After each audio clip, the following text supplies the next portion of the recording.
11th class.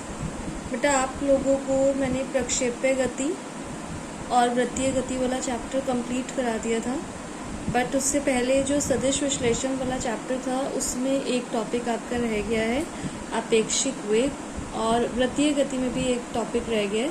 तो पहले मैं इन दोनों टॉपिक्स को कंप्लीट करा दूं, उसके बाद फिर नेक्स्ट चैप्टर स्टार्ट करेंगे। तो टॉपिक है आपेक्षिक वेग। आपेक्षिक वेग क्या होता है? एक वस्तु का दूसरी वस्तु के सापेक्ष जो स्थिति में परिवर्तन होता है वो क्या कहलाता है? वो एक वस्तु का दूसरी वस्तु के प्रति सापेक्ष वेग कहलाता है। एक वस्तु का दूसरी वस्तु के सापेक्ष समय के साथ स्थिति में परिवर्तन की दर क्या कहलाती है?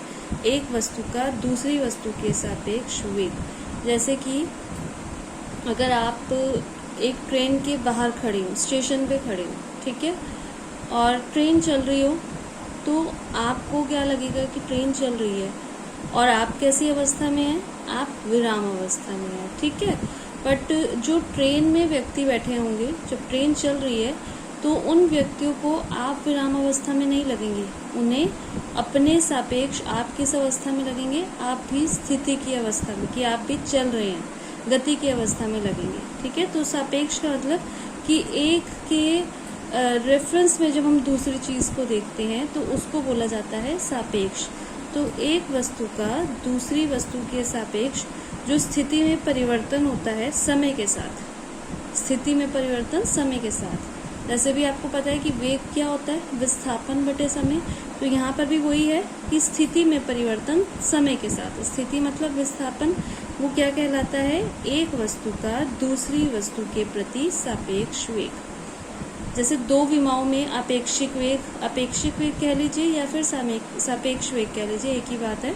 तो दो विमाओं में अगर हमें निकालना हो, ये डायग्राम में आप देख सकते हैं, ये O तो एक स्थिर बिंदु है। जैसे कि मैंने आपको पहले भी बताया था कि हमें एक स्थिर बिंदु लेना पड़ता है। जैसे अगर आपको ये कहा जाए कि आपका घर 4 किलोमीटर दूर है, तो एक रेफरेंस पॉइंट लेना पड़ेगा कि कहाँ से 4 मीटर दूर है, तो दैट इज कॉल्ड स्थिर बिंदु, ठीक है। तो यहाँ पर O जो है एक स्थिर बिंदु है जिसके सापेक्ष हम किसी वस्तु की स्थिति को ले रहे हैं।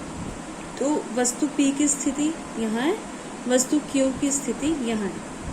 इसका स्थिति सदिश RP और इसका स्थिति सदिश RQ। अब एक बात आप ध्यान दीजिए, जितने बच्चों ने मुझसे नोट्स चेक कराए हैं, तो नोट्स चेक करते हुए मैंने बोला था, एक बार दोबारा से बोल रही हूँ कि आप लोग जब सदिश की बात करते हैं तो वेक्टर के साइन नहीं लगाते, सिर्फ बुक में से अपने नोट्स कॉपी कर लेते हैं।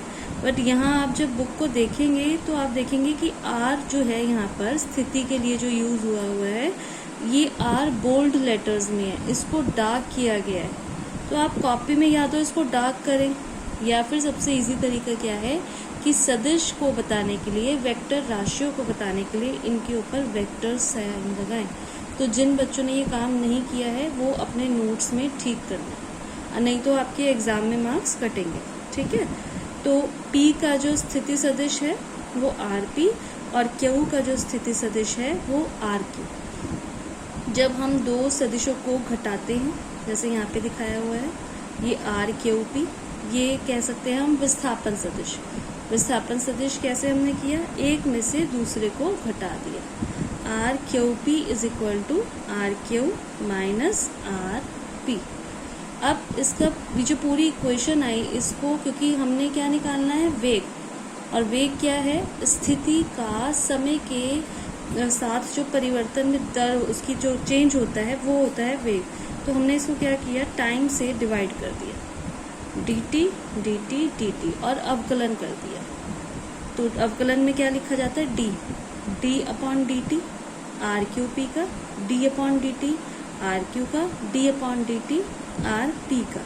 तो एक तरह से ये हो गया RQP विस्थापन हो गया, ये समय हो गया विस्थापन बटे समय, ये भी स्थिति बटे समय, स्थिति बटे समय। तो ये क्या बन गया? dRQP अपॉन dt, ये बन गया वेग। कौन सा वेग? आपेक्षिक वेग। इसको हम बोलेंगे VQP। इसी तरीके से D R Q upon D T, ये भी वेग बन गया। ये कौन सा वेग बना? क्यू वस्तु का वेग, इसको बोलेंगे हम वी क्यू। और ये D R P upon D T, ये क्या बना? ये भी वेग बना। ये पी वस्तु का वेग, इसको हम क्या बोलेंगे? V P. तो जो रिजल्टेंट आएगा वो क्या आएगा? V Q P is equal to V Q minus V P. इसी तरीके से अगर हम जो स्थिति हमने निकाली थी, पहले हमने निकाली थी क्यू से पी की तरफ, अगर पी से क्यू की तरफ कर दें तो R P Q is equal to R P minus R Q. और इसका डिफरेंशियल यानी कि अवकलन करने पर, जैसे यहाँ पर V Q P is equal to V Q minus V P आ रहा है, वैसे यहाँ पर V P Q is equal to V P minus V Q. ये V Q minus V P, ये V P minus V Q एक दूसरे के ऑपोजिट है, तो इसीलिए हम वी पी क्यू को इक्वल लिख सकते हैं माइनस वी क्यू पी के। ठीक है, नेक्स्ट टॉपिक, दो आनत गतियों, आनत मतलब जो स्लांटिंग होती है, ठीक है, एक दूसरे पर जो झुकी होती है, जैसे एक ये और एक ये, इसको बोलते हैं इंक्लाइंड प्लेन। दो आनत गतियों या फिर एक समतल में आपेक्षिक वेग, तो इसका कोई डेरिवेशन नहीं है आपके कोर्स में, सिंपली आपको इसका रिजल्ट याद करना है और वो इक्वल है V P Q is equal to under root V P square plus V Q square minus 2 V Q cos theta. जो सदिशों को जोड़ने या घटाने के नियम में जो परिणामी निकला था, ये वही रिजल्टेंट है। ठीक है, और दिशा के लिए tan alpha is equal to V Q sine theta upon V P minus V Q sine theta. इसके अनुप्रयोग नहीं करने हैं आपने, कि आपके सिलेबस में नहीं है, सिर्फ जितना मैंने आपको कराया डेफिनेशन, फिर जो दो विमाओं में अपेक्षिक वेग के बाद जो आपका ये रिजल्ट आया, और उसके बाद ये हेडिंग डाल के इसका रिजल्ट। अब इसके बाद प्रक्षेप्य गति में वृत्तीय गति वाला जो टॉपिक है, उसमें एक लास्ट टॉपिक आपका रह गया है, मैं वो भी आपको कंप्लीट करा दूँ, फिर ये चैप्टर आपका कंप्लीट हो जाएगा।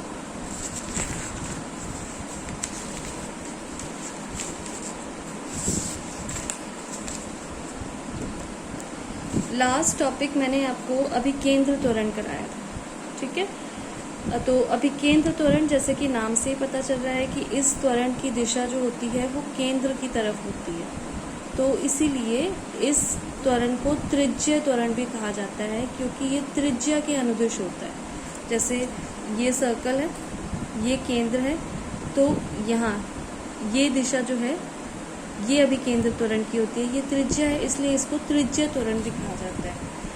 अभी तक जो भी मैंने आपको वृत्तीय गति में पढ़ाया, तो हमने सिर्फ यही बोला कि एक समान वृत्तीय गति, एक समान वृत्तीय गति। स्टार्टिंग में जो एग्जाम्पल भी लिया था उसमें भी मैंने आपको बताया था कि जैसे जब वृत्त एक समान कोई कण जो है वृत्तीय पथ पर एक समान चाल से चल रहा हो। एक समान चाल का मतलब, जैसे यहाँ इसकी चाल 5 मीटर पर सेकंड है, यहाँ भी 5 मीटर पर सेकंड है, यहाँ भी 5 मीटर पर सेकंड है, यहाँ भी 5 मीटर पर सेकंड है। तो जब एक समान चाल से गति कर रहा होता है, चाल तो एक समान है पर वेग बदलता रहता है क्योंकि दिशा बदल रही है, तो ऐसी गति को हम क्या कहते हैं? एक समान वृत्तीय गति। अब अगर जो कण वृत्तीय पथ पर गति कर रहा हो, उसकी चाल ही एक समान ना हो, चाल चेंज हो रही हो, तो उसकी गति को कहा जाता है परिवर्ती वृत्तीय गति। परिवर्ती मतलब जो चेंज हो रही होती है, वेरी कर रही होती है, तो उसके लिए त्वरण क्या होगा? ये टॉपिक अभी आपका रह गया है। ये टॉपिक है परिवर्ती वृत्तीय गति में कण का त्वरण। तो जब गति बदल रही होती है, परिवर्तन हो रहा होता है गति में, तो उस टाइम कण पर दो तरह के त्वरण काम करते हैं। एक तो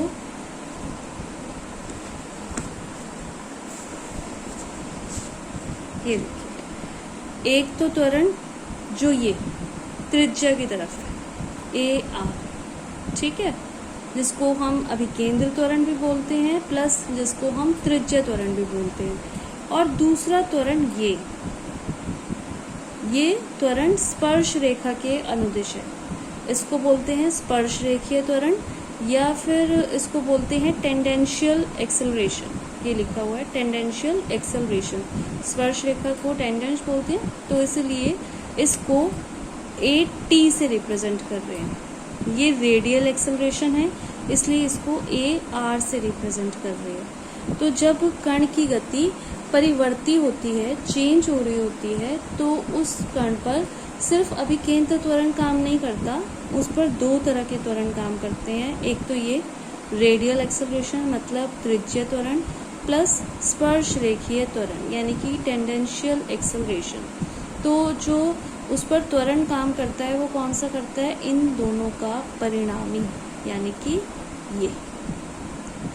तो ए जो होता है वो कैसे निकलता है उस कंडीशन में, जब गति परिवर्ती हो, A is equal to under root A R square plus A T square. इन दोनों को वर्ग करके जोड़ के इनका वर्गमूल लेकर जो निकलता है वो रिजल्टेंट होता है। क्योंकि ए जो है एक सदिश राशि है, तो इसलिए हम इनका जो परिणामी निकालते हैं वो कौन से मेथड से निकालते हैं, सदिश वाले मेथड से। ये इसका फॉर्मूला है।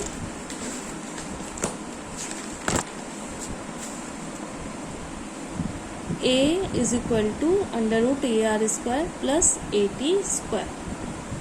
या तो इस पर बेस्ड न्यूमेरिकल आ जाता है, या फिर जो भी केंद्र त्वरण वाला डेरिवेशन होता है उसमें साथ में एक ये एडिशनल क्वेश्चन आ जाता है कि अगर कण की गति एक समान ना होकर परिवर्ती हो रही हो तो त्वरण कैसा होता है और उसका मान क्या होता है। तो आप उसमें लिखेंगे कि तब कण का त्वरण जो है सिर्फ त्रिज्यीय त्वरण या विकेंद्र त्वरण नहीं होता, तब उसमें स्पर्श रेखीय त्वरण भी होता है, और उसका मान फिर आप इस तरीके से लिखेंगे डायग्राम बनाकर, A is equal to under root A R square plus A T square. अब आपका ये वृत्तीय गति वाला जो टॉपिक है ये कंप्लीट हो गया।